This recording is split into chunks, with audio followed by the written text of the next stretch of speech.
और मेरी जीजियों से और मेरे जीजाओं से निवेदन है, एक बात याद रखिएगा, अपने भीतर उतार कर रखिएगा। आज शरद पूर्णिमा है, कार्तिक का महीना प्रारंभ हो जाएगा, कार्तिक पूर्णिमा तक चलेगा। तुमको अगर लग रहा है कि मेरे दशा नहीं बदल रही, मैंने दिशा बदल कर देख लिया, मैंने घर का रुख बदल कर देख लिया, दुकान बदल कर देख ली, सब कुछ बदल कर देख लिया, आज साउंड सेट नहीं है, तुमने घर का फर्नीचर बदल कर देख लिया, सब कुछ बदल कर देख लिया, तो अब एक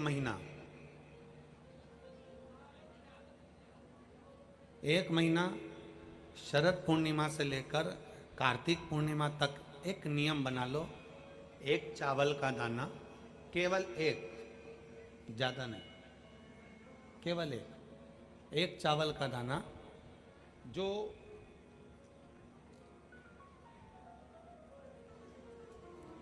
अशोक सुंदरी वाली जो जगह है सामने, एक चावल का दाना जो अशोक सुंदरी वाली जगह है, बस उस पर एक चावल का दाना चढ़ाने का एक नियम आप बना लीजिए।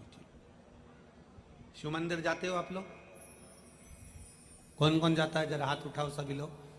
हाँ ठीक है, रखो रखो, धन्यवाद, प्रणाम आपको, नमन, जो आप भगवान शंकर के मंदिर जाते हो। बहुत जरूरी है शिव के मंदिर जाना, भगवान के मंदिर जाना। ये विधर्मियों ने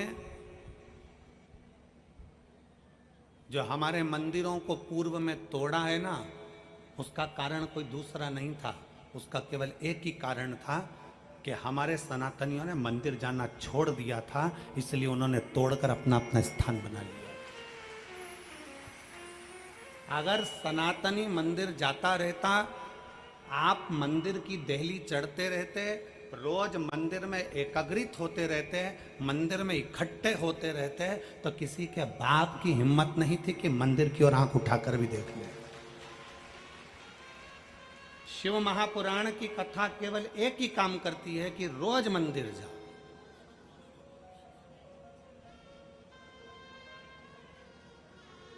जो हमारे मंदिरों में से मूर्तियों को तोड़ा गया, हमारे मंदिरों में से सोना निकाल लिया गया, हमारे मंदिरों को खंडित कर दिया गया, उसका कारण केवल एक था कि सनातनियों ने मंदिर जाना छोड़ दिया था।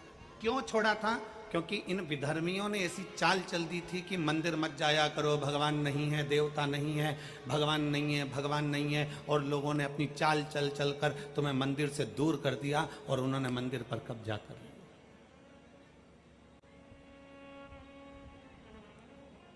रोज जाओ मंदिर शिव को जल चढ़ाने के लिए।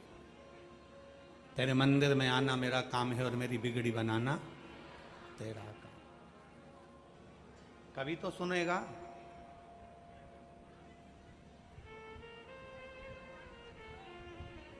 शरद पूर्णिमा से लेकर कार्तिक पूर्णिमा तक के बीच में एक नियम बना लो कि मैं जल चढ़ाने रोज जाती हूं, एक चावल का दाना मैं अशोक सुंदरी वाली जगह पर समर्पित करूंगी, केवल एक।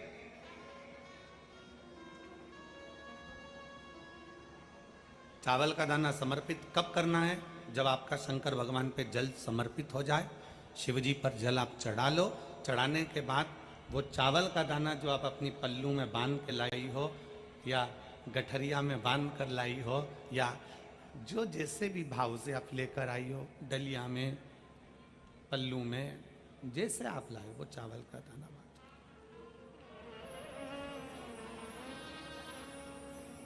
उस एक चावल के दाने को 1 महीने तक आप रोज एक चावल का दाना लेकर जाओ, रोज चढ़ाओ, अपनी कामना कर कर। बाबा मैंने दिशा बदल कर देख ली, दुकान बदल कर देख लिया, व्यापार बदल कर देख लिया, घर बदल कर देख लिया, काम बदल कर देख लिया, पर मेरी दशा नहीं बदल रही। अब ये मैंने चावल का दाना, चावल का मतलब होता है अक्षत,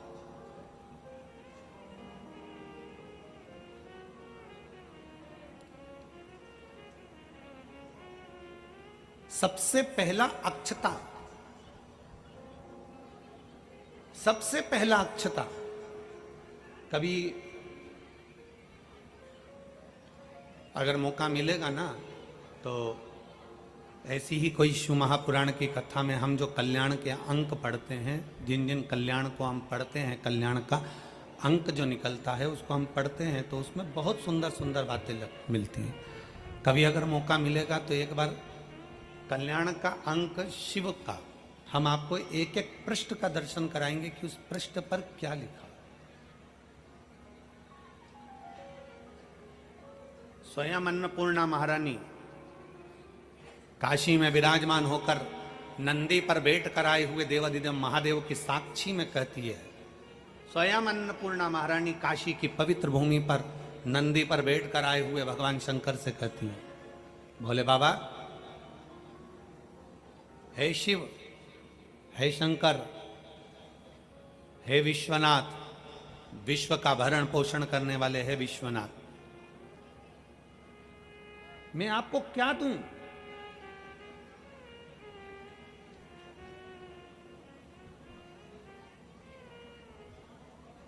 मैं आपको क्या प्रदान करूं? अन्नपूर्णा महारानी कहती है कि मैं आपको क्या दूं जिससे संपूर्ण ब्रह्मांड का कल्याण हो जाए और आपकी कृपा दृष्टि मुझ पर हो जाए और मेरी भी दशा बदल जाए। मैं आपको क्या दूं? क्या प्रदान करूं मैं आपको? दुनिया के लोग कहते होंगे कि भगवान को सोना देना, चांदी देना, हीरा देना, पन्ना देना, रतन देना, आभूषण देना कल्याण का अंक कहता है। अन्नपूर्णा जी कहती हैं कि मुझे को क्या प्रदान करूं? भगवान शंकर मुस्कुरा कर कहते हैं, अन्नपूर्णे, केवल एक अक्षता तुम मुझे देती है तो मैं तुझे तेरी दशा भी बदल सकता हूं और तेरी दिशा भी बदल सकता हूं और तुझे अन्नपूर्णा माता के स्वरूप में पुजवा भी सकता हूं। एक अक्षता, एक बेलपत्र और एक लोटा जल, यह हमारी जिंदगी की सार्थकता है। एक अक्षत, एक बेलपत्र, एक लोटा जल, यह हमारी जिंदगी की सार्थकता है। शिव महापुराण की कथा कहती है, शरद पूर्णिमा से लेकर कार्तिक पूर्णिमा तक एक चावल का दाना अशोक सुंदरी वाली जगह, अशोक सुंदरी की जगह मालूम है ना सबको? सबको स्मरण में है? अशोक सुंदरी वाली जगह पर वो चावल का दाना कब चढ़ाना है? जब हम भगवान शंकर को जल समर्पित कर, जल समर्पित करा, अपने घर की ओर आ रहे हैं, उसके पहले चावल का दाना अपनी पल्लू में से खोल कर निकाला, चढ़ाया, भगवान को प्रणाम करा, बाबा बहुत कुछ कर कर देख लिया पर दशा नहीं बदली। और शिव महापुराण की कथा कहती है, शरीर में अगर रोग हो गया है, शरीर में कैसा भी बड़े से बड़ा भी अगर रोग हो गया है, कैसी भी बीमारी शरीर के अंदर अगर लग गई है, तो शिव महापुराण की कथा कहती है कि प्रयास करो, हफ्ते में, महीने में एक बार एक चावल का दाना, एक सफेद पुष्प और थोड़ी सी भस्म, शंकर भगवान को भस्म ना हो तो अबीर, अबीर आप लोग जानते होंगे, गुलाल के साथ अबीर चलती है, अबीर श्वेत आती है, सफेद अबीर आती है, अबीर भगवान शंकर को समर्पित करो। बहुत रोग ग्रसित हो गया, शरीर में बहुत बड़ा रोग हो गया, छूटने को तैयार नहीं है, बड़े बड़े इलाज करवा लिए, बहुत दिखा लिया, बहुत सब दूर इलाज करवाया, सब दूर दिखाया, पर मिटने को तैयार नहीं है, तो फिर अबीर का प्रयोग,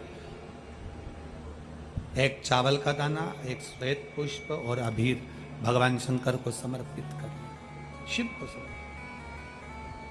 महीने में या हफ्ते में एक बार भगवान शंकर को देना प्रारंभ करिए। धीरे धीरे धीरे धीरे शरीर का रोग अपने आप समाप्त होना प्रारंभ हो जाएगा अपने आप।